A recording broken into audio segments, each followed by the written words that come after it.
So first off, I just want to say I get it. The MCU can be different from the comics. This is the Miss Marvel review. Let's rock.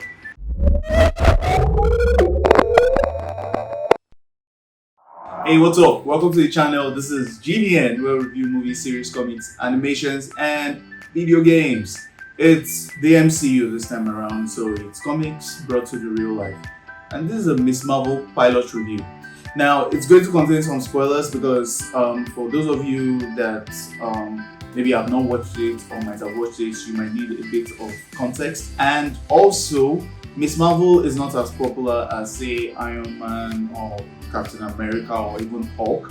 So yeah, I think explaining the background and then merging that with the MCU is very important and also forms the basis of my review and my rating. I mean, like all my other reviews, but then this time it's truly important to understand where we are and where we are getting to, because it also relates with a lot of real life stuff. Now, that's the backstory. Let's get into it. So first and foremost, Miss Marvel, Kamala Khan, that's her name. She has a Pakistani background. She was created by 6 different people in the comics time. You know, normally most times it's either one person or 2 people that create a character when it comes to comics, right? 6 different people, men and women combined, created this character, and she's one whose powers are sort of similar to Mr. Fantastic. That's from the Fantastic Four in the comic books, right? So she has the power to make her limbs and different parts of her body bigger, right? So you would see a lot of that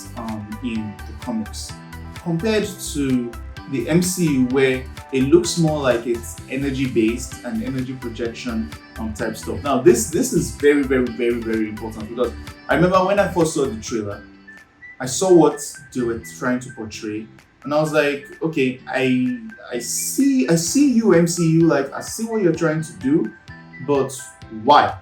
That was my question. Because also from the comic, her powers go beyond just elongating and stretching out body parts. It also involves morphing. So when she first got her power, so from the comic, she's an Inhuman. And Inhumans are sort of like a sort of advanced species of humans. They are not mutants, but you could think of them as mutants in a way, because they are also a sort of next evolutionary level for humans, right? So we have different characters like Black Bolt, Medusa, Gorgon, Karnak, and the list goes on and on. And of course, she, Kamala Khan, Miss Marvel, is one of them. Now, the things that are similar between the MCU character Kamala Khan and the comics is that, yes, she loves the heroes, she loves Miss Marvel, and that entire thing you will even see in the way she looks. She sort of copies in a way what Miss Marvel looks like. So these are things that she admires, and you know, it plays a very major role also in the MCU version for the character. But see, a lot of other things just shift. Like, okay, say apart to be able to morph herself from the comics, right? She was able to morph herself to look like a different person. That none of that was portrayed, at least as far as the pilot is concerned. None of that has been portrayed yet. None of that has been shown yet, and it looks like they are going in an entirely different direction with her powers. When the character was introduced also in the comics, you could see that, like I mentioned earlier, she's an Inhuman, and there's something called the Terrigen Mist in the comics universe, right? That awakens the latent Inhuman powers in anybody. So if you're an Inhuman, it will awaken that power in you, and it could be something that does something. And in Kamala Khan's case, it was all of these powers that I mentioned earlier, because the Terrigen Mist was dispersed into the city, and she was at a party, and then she realized. So you see, even that part of being at a social gathering, in this case it's Avenger Con in the MCU, but in our own case it was sort of like a party, and she was there, and that was when she realized her powers, when she was leaving the entire set. Now, that's where the similarities end as far as the comics and the MCU are concerned. So I get it, like I absolutely understand that this is their property, and they have creative license on whatever it is that they want to do. I mean, of course, it's their thing, right? But see, what I don't get is when you try the whole creative license thing, and then you just honestly botch it. And why do I think they botched it? Okay, first and foremost, this is the world that it's not the world of Iron Man 1, Captain America 1, Thor 1, when we're still being introduced to the fact that we are not alone in the universe, that there are aliens and all that. No, this is a post-endgame world. So they know that characters like Thanos and all these other big bads exist, right? They know that we humans are not alone. So when they introduce a girl who was born and brought up in the US by a Pakistani family, acceptable. You don't portray our parents as people who do not understand that if their daughter actually has a head in the clouds or imagines that Captain Marvel is someone whom she wants to look up to, it is out of place. It is not, because they were trying to shove these whole family values and ideas narrative when it comes to who Kamala Khan should be. But this would have been much more appropriate, in my opinion, if this was pre-First Avengers, because First Avengers, the Battle of New York, changed everything. Do you understand? So if this was a pre-Avengers series, great, or movie, great, but not a post-Avengers 1, 2, Endgame, Infinity War and Endgame series.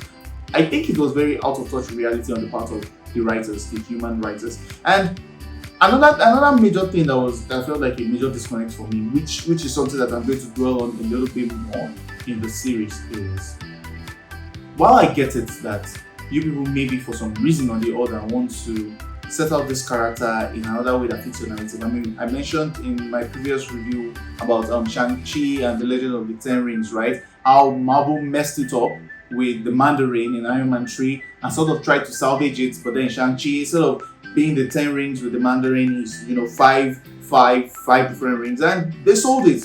In my opinion, it worked, and as an origin story, the Shang-Chi part worked. So I liked that worked, right? But see, in this case, it makes no sense that now, and I mentioned the real life stuff earlier. So the real life stuff is this: once upon a time, Marvel, well, not once upon a time, but a couple of years ago, Marvel was going bankrupt. And because they were going bankrupt, they had to sell their rights to some of these characters to a couple of companies, right? So that's why Spider-Man has his whole entire gallery and everything in the hands of Sony. Fox handled the mutants, and they also handled the Inhumans, because Marvel sold that to them. I think Columbia or Universal still has the rights to Hulk. That's why Hulk is a wuss in the MCU, and he still doesn't have a standalone movie, because those rights still haven't been given back to Disney or Marvel, because Marvel ended up buying Fox. So when they bought Fox, that means now they had all the mutants, and there be speculations on how the mutants are going to be introduced into the MCU. We remember seeing Professor X in Doctor Strange Multiverse of Madness. Now, if you remember, in the Illuminati, there's also another character called Black Bolt. Black Bolt is actually the Inhuman King. So now they can use the words like Inhumans and mutants, because these were words that, to avoid lawsuits, they shied away from. They did not use. Instead, they used other kind of words to represent these characters like Wanda and Pietro, our brother Quicksilver. But now they can use all these words. So now they have full rights over these characters, their names, their everything. And that was why they were able to show Black Bolt in the Multiverse of Madness. So common sense would think that if this girl is an Inhuman from the comics, and you guys have shown Black Bolt in the Multiverse of Madness, establishing the fact that it's not just for fan service, but then there are mutants, Professor X, and there are Inhumans in the MCU now. Tell me, why didn't they use this series as a way to introduce the Inhumans into the MCU? Like, did I feel like it was too far-fetched on their side? Because it makes absolutely no sense. They should have said, in my opinion, they should have used the Terrigen Mist narrative, because this is how Inhumans are made. This is how the latent gene is released in them. So they should have used that. They should have made it clear that she's an Inhuman. I was really pissed off when I saw that. How did she get her powers, or how did she portray all this? It was through a bracelet that she put on her hand. I mean, are you people kidding? Like, are you guys serious? It made absolutely no sense that Kamala Khan, Miss Marvel, got her powers from a dumb bracelet that she got from her grandmother. See, and here's the thing. Maybe it's the OCD in me on the fact that I would just want to complete what I start. I am going to finish watching this series. I think like if the pilot is anything to go by, I'm going to finish it begrudgingly just to complete what I started, because it looked like it made no sense. It looks like a series that after watching the pilot, I would just recommend. I'll just be like, man, yo, unless you want to be pissed off, skip this thing. It makes absolutely no sense that you people did not think of this as a great opportunity to involve the Inhumans, to introduce them into the MCU. It's at this point, I think what Marvel, the MCU, Kevin Feige, all of them are doing is that they now realize that, oh, now we have a franchise that people will just flock to irrespective of whatever it is we do. So let's just mess things up. That's what it feels like to me, because I think it's the height of hubris for you to do what you did with Kamala Khan. See, there are winning points. I'm not going to lie. I animate and I edit and I do a lot of VFX and motion design. So I'll say our imaginations, so our imaginative attitude, our outlook at the world, with all the imaginations and everything. I like the way it was edited. I like the way the VFX was added and the motion design was added into this. Yes, it was nice. It was cute. It was at a point though, and I remember this scene in particular when I think her and her friend were walking on the street. At the point, it was a bit distracting because there was a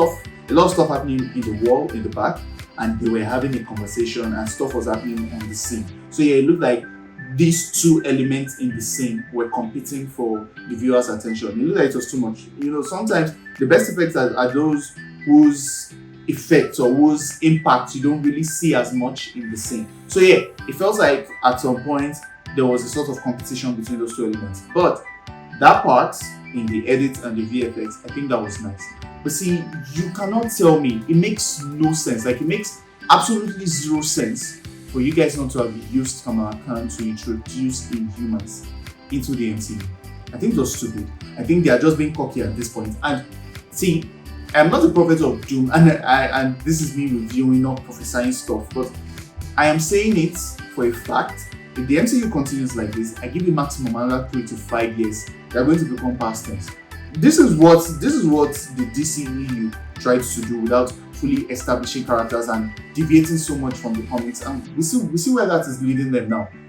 They keep messing up, right? They keep dropping the ball, and sometimes they will do something that is great. I mean, look at the first Wonder Woman movie. It was amazing. Look at the second one. It sucked. Like, it absolutely sucked. And that is what I think these people are doing right now. See, these characters, it's a comic book movie or series. These are comic book characters, comic book properties. Kamala Khan is right there behind me, and she has her stretchy limbs. You're not going to be doing energy projection for Kamala Khan and think all of a sudden it's cool. And how did she get her powers? From a bracelet. Again, I'm saying it. From a bracelet. So what is going to happen to Kamala Khan if she doesn't have a bracelet? She has no powers. Because it felt like a bit of a disconnect to me when I watched it, and then, you know, she was excited. She was telling her friend, she was like, I'm a superhero. No, you have the bracelet. And yeah, maybe it has something tied to your genetics, because it was mentioned that it came from my grandmother. So maybe yes, her and mother, maybe it's only limited to the females in the family. Might be. Or maybe yes, the men. So maybe our brother might be able to use the power too. But that's the thing. It's the bracelet. It's not you. Like, do you guys get where I'm going with this? And that thing irritated me. If this was a brand new, fresh character, it's understandable. I mean, look at Power Rangers, for example. It's morphing time. They press the thing on their wrists and they change, right? Without that, they only fight normal martial arts. It's understandable. You can't tell me Kamala Khan's powers are tied to just that dumb bracelet. It makes no sense to me. It is stupid. It is the height of hubris. Again, I am saying it. And it's just a plot for disaster. That's my opinion. It sucked. It absolutely sucked. I did not like it. It felt like a waste of time watching these pilots. I'm not going to lie. And I'm not holding back any punches, because there is a standard that at least you should keep if you are drawing your source material from something. It's like telling me Iron Man, for example, all of a sudden, all that stuff that happened with his backstory, or Captain America, all that stuff that happened with his backstory, being frozen in ice and all that, being a super soldier. Oh yes. So for example, imagine this. Instead of Captain America going through the super soldier program, right? It's just a drug that he takes. Maybe he takes a pill, and then for maybe 24 hours, he's a superhero. That's what this feels like, because now her powers are not dependent on a latent gene inside her that got triggered by the Terrigen mist. No, it's the bracelet. Do you get where I'm going with this? It makes no sense. It is dumb.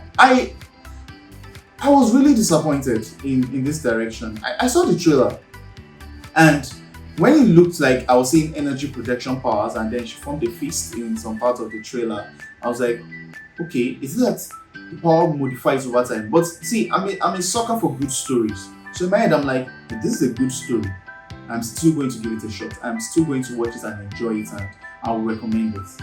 But I don't. I don't recommend the Kamala Khan, the Miss Marvel series. If I'm going to rate it, which I am going to do, I give it a 2 over 10. And trust me, the 2 over 10 is me being generous, because there are still some elements that if this was a regular show with a brand new character and it was maybe something on, maybe say the CW, fine. But this has, with the way I'm saying it, is now becoming so Disney-fied that while I know the demographic for this is not something as mature as something you find for the Multiverse of Madness, or even maybe a Spider-Man as such, because she's a kid, she's a 16-year-old, right? Well, I understand that she's a child and she's a young teenager, and there are all of these things that are happening. So it's people in that demographic that can relate more. 16-year-old me would have still hated this series because you guys debated so much from the plot, so much from the source material, and now you are making my review sound like a rant. But the truth is, I expected so much more, and this did not give it. It was, and I remember V6 has mentioned it. He said ever since they changed Taskmaster's sex in the Black Widow movie, I did that review. You can check that up here too. But ever since they changed the sex, they made they made Taskmaster a woman instead, and not just a woman. They made Taskmaster just some mindless, controlled mercenary thing by the antagonist, and not the master assassin and the person who has the ability to copy any skill that you have. Ever since they did that from Black Widow, in his own case, he just said, man, nothing the MCU does surprises him again. And I understand that, because at this point, it's like that's what is happening with me now, that I'm very jaded at this point by a lot of things the MCU is doing, that whenever they do anything, I'm just like, yeah, whatever. So at this point, I'm like, yeah, I wouldn't even want to bother to go see an MCU movie in the cinema, because it's just going to be like a waste of time. It's going to be like a story that is derivative. It's going to be something that is focusing more on, being sort of politically correct than the story itself. And speaking of political correctness, so I've lived with Indians. I lived with Indians for a couple of years, right? But I don't know that much about Pakistanis, but I know that they have similarities in a way. So I might not be able to speak so much about why it got some of the hate it got online, right? I've never seen any of the hate it got online about being maybe too woke for his own sake or whatever the case is. But all I know is, from a comic book series point of view, this thing falls flat. I do not like it. I will not recommend it. Miss Marvel series gets a 2 over 10. Once again, it sucks. Really, 2 over 10 is generous. So I would even give it a 1.5. But it truly just sucks. It wasn't worth my time. It wasn't worth my attention. I'm going to finish it. So sometime later or sometime next month, when it's all done, I'll probably binge the rest. Maybe. But then it's not worth it, in my opinion. It wasn't worth the time. So I wouldn't recommend it for you guys to watch. Just watch this review and you're done with the episode. And I'll do a final review at the end of the day and you're done. You won't miss out on anything, because so far it's not been worth it. But that's my 2 cents. You know how these reviews go. I give you the pros, I give you the cons, and I give you a final rating. If you'd like what to watch, feel free to subscribe, like, share. It really helps the channel. Check out this video or this video next to see some of our other dope reviews on the channel. It's been Tech for GVN. Live long and prosper.